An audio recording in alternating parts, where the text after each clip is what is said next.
لوگوں کی خفیہ سازشوں سے تم پریشان نہ ہو، کیونکہ اللہ کی تقدیر اور چاہت سب پر بھاری ہے۔ خود کا مقابلہ کسی سے نہ کرو، تم جیسے ہو بہترین ہو۔ ہمیشہ خوش رہا کرے، کیونکہ یہ بہترین انتقام ہے ان لوگوں سے جو آپ کو اداس دیکھنا چاہتے ہیں۔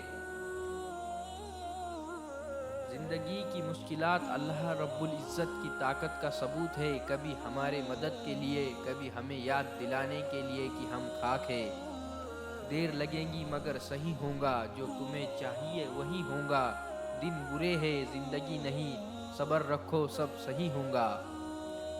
بعض دفعہ ایسا بھی ہوتا ہے اللہ تعالی ہمیں پھولوں کا بھرا ہوا ٹوکرا دینا چاہتے ہیں، مگر ہم صرف ایک پھول کی ضد لگائے بیٹھے ہیں۔ حضرت علی رضی اللہ تعالیٰ عنہ فرماتے ہیں، پریشانی خاموش رہنے سے کم اور صبر کرنے سے ختم اور شکر کرنے سے خوشی میں بدل جاتی ہے۔ سورہ یوسف سکھاتا ہے، غم خوشیوں میں بدل جاتے ہیں، کھوئے ہوئے مل جاتے ہیں، بیمار ایسے احتیاب ہو جاتے ہیں، مشکلیں آسانیوں میں بدل جاتی ہے، اور بے شک سب اللہ کے حکم سے ہے۔ زیادہ سوچو نہیں، زیادہ سے زیادہ استغفار کرو، کیونکہ مسائل اور مشکلات زیادہ سوچنے سے نہیں بلکہ زیادہ استغفار سے آسان ہوتے ہیں۔ اللہ نے تم سے کوشش مانگی ہے، نتیجہ نہیں۔ سکون چاہتے ہو تو مکانوں پہ نہیں انسانوں پہ خرچ کرو۔ جب کسی انسان کو کسی اپنے سے دھوکہ ملتا ہے تو پھر وہ انسان کبھی کسی پہ بھروسہ نہیں کر پاتا۔ مرنے کے بعد کی گئی تعریف اور دل دکھانے کے بعد مانگی گئی معافی دونوں کا کوئی مطلب نہیں ہوتا۔ اچھی باتوں کا اثر آج کل اس لیے بھی نہیں ہوتا کیونکہ لکھنے والے اور پڑھنے والے یہ سمجھتے ہیں کہ یہ دوسرے کے لیے ہے۔ جب سکون کی کمی محسوس کرو تو توبہ کرو، کیونکہ انسان کے گناہ اسے بے چین رکھتے ہیں۔ اللہ سے رجوع کرنے میں کوئی ہچکچاہٹ نہ کرو، اس کے پاس تو گزرے ہوئے کل کی معافی بھی ہے اور آنے والے کل کا انعام بھی۔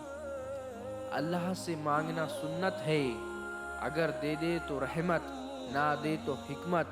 مخلوق سے مانگنا ذلت ہے، اگر دے دے تو احسان، نہ دے تو شرمندگی۔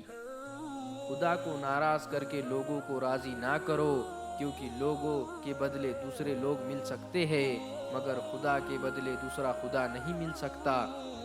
جو شخص تم پر غصہ کرے مگر پھر بھی تعلق نہ ختم کرے، وہ برے وقت میں تمہارا سچا ساتھی ہے۔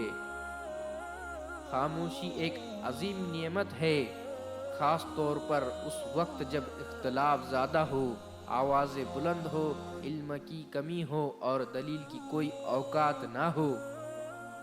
تین رشتے بے نقاب ہو جاتے ہیں، بڑھاپے میں اولاد، مصیبت میں دوست، غربت میں بیوی۔